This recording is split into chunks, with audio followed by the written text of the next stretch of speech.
Petty Wood is a heritage business that is almost 200 years old.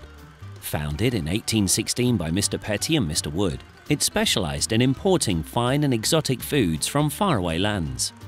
They actually introduced canned goods into the UK with their own brand called Epicure. Things like peaches and apricots, they're bringing them from far and wide, particularly countries like South Africa and South America, into the UK, into independent retailers. They were seen as genuine innovators. Back in the day, innovation then was all about having the finest of dried fruits and nuts, very much ingredients. Petty Wood were viewed as the premier supplier of specialist products to the independent retailer.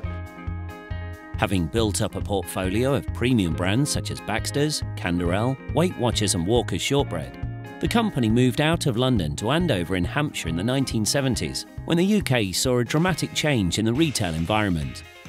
We actively decided not to supply major supermarkets and concentrate on the independent trade.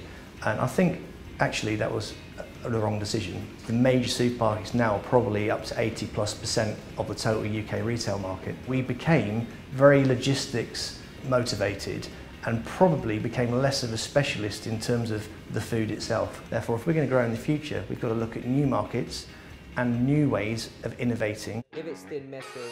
And one way they are doing that is to partner with top chefs to develop new product ranges targeted at the supermarket shelves. I run a company called School of Wok in Covent Garden. It's an Oriental and Asian cookery school. We've got 6 School of Wok products. They're all based around quick noodle dishes. It shouldn't take any longer than 15 minutes to create a meal at home. It's very, very step by step, but we have little quirky facts and ways of doing things that hopefully people pick up much quicker than if you were just reading a recipe book, for example. The key in working with the development chef is that although they are superb in terms of developing products, what we have to do is work out what's commercially viable.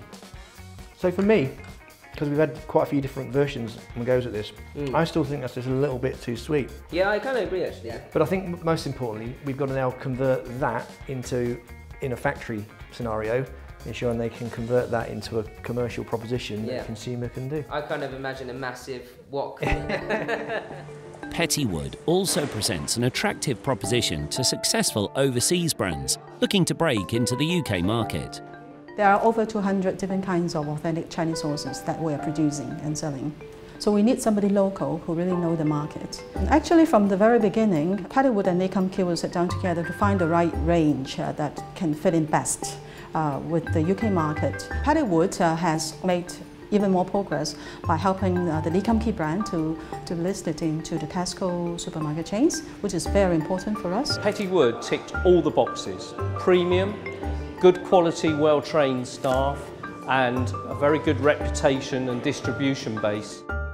They provide the sales team, they provide the logistics, the route to market, which allows us to really focus on the development and the marketing of the brand, especially at start-up stage when resources are very, very thin on the ground.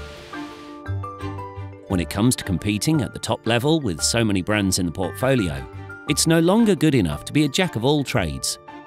As a result, they have restructured internally to create business units, specialised teams focused on selling their highest potential products to the supermarkets. It's about having joined-up thinking and a one-team approach where we all focus on the same things, and it's working. It's about getting deep into the detail and absolutely understanding everything about what you're trying to do, which is why it's so important to put some real focused resource in these business units.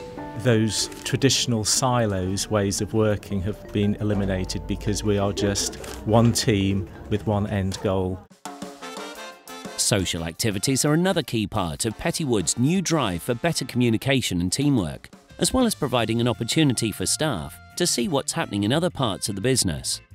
So the Marley brand is just coming into the business. So this was basically just to put some fun back in the brand, get everybody involved. So I thought, with it being summer, barbecue, some hammocks, you know, get some Jamaican themes going on. Everyone likes a wig, so. We work together, we play together, and it's you know, it's getting to know each other socially that helps you to work more effectively as a business. Although the Andover premises forms an ideal hub as a logistics and distribution centre, there's a renewed drive to be keeping their finger on the pulse of innovation in the capital city. London's probably one of the most buzzing cities, certainly in Europe, if not the world. There's lots of innovation in the street, in bars, in society generally, and I think tapping into that and then bending that into things that are useful for our business is absolutely vital. Petty Wood is a company that both embraces its 200-year-old heritage and refuses to fall behind the times. With new management and renewed motivation, it's clear that dramatic change is occurring, and Petty Wood is looking to the future for sustained growth opportunities. The ethos of the company for me is to add value to everything we do. We're returning to what we were really good at. Petty Wood was an innovator. We want to get back to being passionate about the food we sell, passionate about the brands that we represent, and genuinely innovate in all the markets that we operate in.